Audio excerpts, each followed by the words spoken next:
Alex Pereira is so back. I'm not gonna lie, Alex Pereira proved me wrong. He didn't care about the grappling this time, was very comfortable with his hands, and most importantly was moving forward with super aggressive and launched a bomb of a right hand on the money to put Ank out early on the first strike he really landed. Though again, this doesn't change the fact that Alex is still in the tail end of his career. Yes, he did become champion again, but one thing I am for certain is that at 38, he doesn't have that much time left.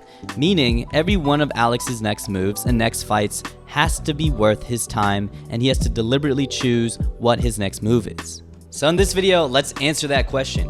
What's next for Alex Pereira? How is he gonna end his career? Alright, let's talk about the big one first, Jon Jones. Alex apparently had a huge call out written for Jon Jones, but like the classy man Alex is, held it off because of the tragic passing of Jon Jones's brother, Arthur Jones. But still, the call out was kind of already there, and Alex fighting Jon Jones is definitely on the front of both guys' mind now. If you guys remember last year, Jon Jones was actively avoiding Tom Aspinall all year and tried to justify that a bigger fight for his legacy would be Alex Pereira. Still, ridiculous to even say that, but with Jon Jones retired now and no longer holding the belt, Alex Pereira on the same page and calling out Jon Jones for that fight, and Dana White at least aware and considering a move for Alex Pereira at heavyweight, and most importantly, UFC White House in the need of a big fight, especially one with an American on it, seems too perfect of a move now. Of course, there's questions, especially coming from Dana White, on how committed Jon Jones is for coming back and fighting. After pump faking Dana White into thinking he was actually going to fight Tom Aspinall at some point all year last year, even Dana, who used to love and glaze Jon Jones, doesn't even trust him anymore for UFC White House. But despite the amount of trust I have for Jon Jones, or really the lack thereof, I think if Jon Jones were to return to the UFC, it would 100% be Alex Pereira for UFC White House. Again, it just makes way too much sense. He's probably going to get a huge bag for it, and most importantly, that's a fight that he's very likely going to win.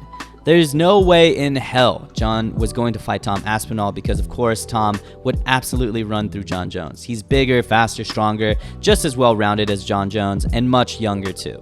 Jon knew this and dipped before Tom had the chance, but with Alex being just about his age and stylistically this fight being perfect for Jon, I know Jon Jones is licking his lips and definitely would commit to unretiring and fighting Alex. We'll go through all of Alex Pereira's potential moves, but as crazy as it sounds, I think this is most likely Alex's next move. It pretty much checks all of the boxes for both fighters, as Alex finally gets the chance to fight at heavyweight, and with a huge name at that, at probably the biggest event in UFC history, and Jon Jones will probably get a huge win over a huge name with a huge bag attached to it.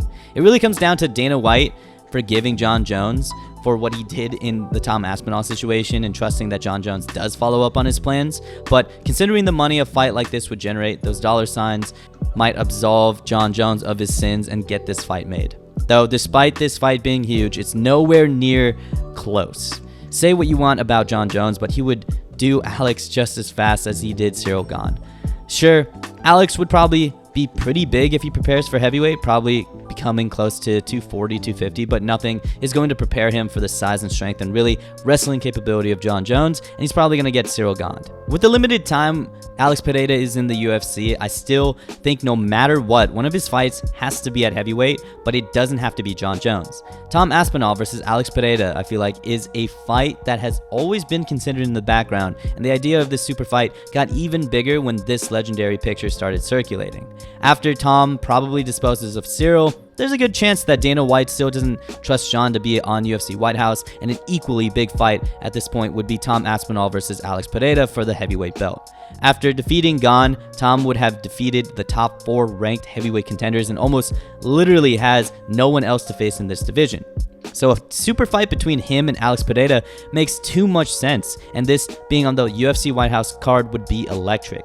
Though, like the Jon fight, this wouldn't be close and probably would end up worse for Alex. Tom is even bigger than Jon Jones, even faster, and has already laid out a game plan: run as fast as possible, rugby tackle, and probably submit Alex. In these heavyweight fights, especially against Jon and Tom, guys that also have very good stand-up, Alex really only has a puncher's chance.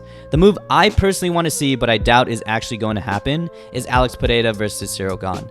That's going to be a dangerous kickboxing affair between two giant talented strikers, and honestly, that's a fight that I can see Alex winning. After seeing his weight recently, he can get almost as big as Ciryl, who usually weighs in at around 250, and I am sure that power is going to carry over to heavyweight, and if anything, Alex is going to have even more power now that he doesn't have to cut weight.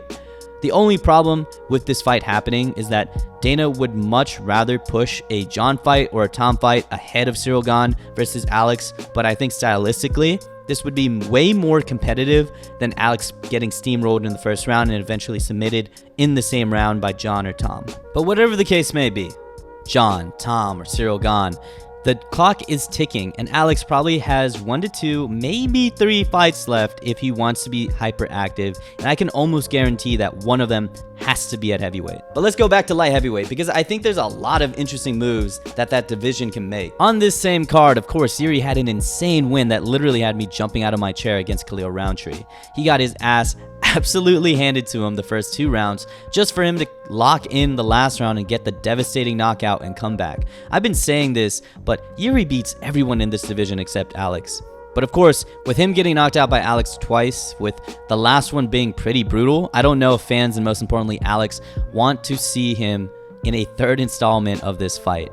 But what's really interesting is the addition of Carlos Ulberg. He just got a nice win over Dominic Reyes a couple weeks ago, became the 3rd ranked light heavyweight contender, and looks like a legit addition to the top of this division. He's got hands and most importantly has power, and I think changes up the division in a couple ways. Firstly, I think a lot of people wouldn't mind him fighting for the title directly. Sure, Ciryl and Magomed Ankalaev are probably more deserving on paper given their higher ranked and have better resumes, but they've both fought Alex twice. Ulberg is a fresh face and a striker, and a fight between him and Alex Pereira is a guaranteed knockout. With Carlos Ulberg fighting for the title, we also might make a really fun fight between Ciryl and Magomed Ankalaev, and like I've been saying, I think Ciryl can get that one done in spectacular fashion, and his chaos will be an absolute nightmare matchup for Ankalaev. Another possible move in this division is for Ciryl and Carlos Ulberg to duke it out for #1 contender. That's a guaranteed banger as well between 2 knockout strikers. Ciryl called out Ulberg in his post-fight interview for declining a fight against him, and now Ulberg is down to fight Ciryl to prove he's next in line for the belt. Again, with their finish rates, that's a guaranteed knockout as well. Technically, there's a Ankalaev trilogy on the table as Alex and Ank are 1-1, but Glover already rejected the rematch right away, and no one really wants to see a 3rd between these two. This was already such a satisfying ending between the two. And most importantly, Alex probably only has 2 fights left, maybe 3 max. There's no way one of those fights are going to be an Ankalaev rematch. I really don't think he's going to be the 3 fights a year, every 3 cards type fighter in this stage of his career, meaning he's going to be super picky with his fights and make them count. Meaning a move to heavyweight at least once seems inevitable, and I honestly think a fight between him and Jon Jones at UFC White House is the most likely move, with maybe Tom Aspinall as the 2nd most likely move. Then, when he also inevitably loses, I think he will want to end on a W at his actual weight class at light heavyweight and face either Ciryl or Carlos Ulberg after hopefully they fight in a banger.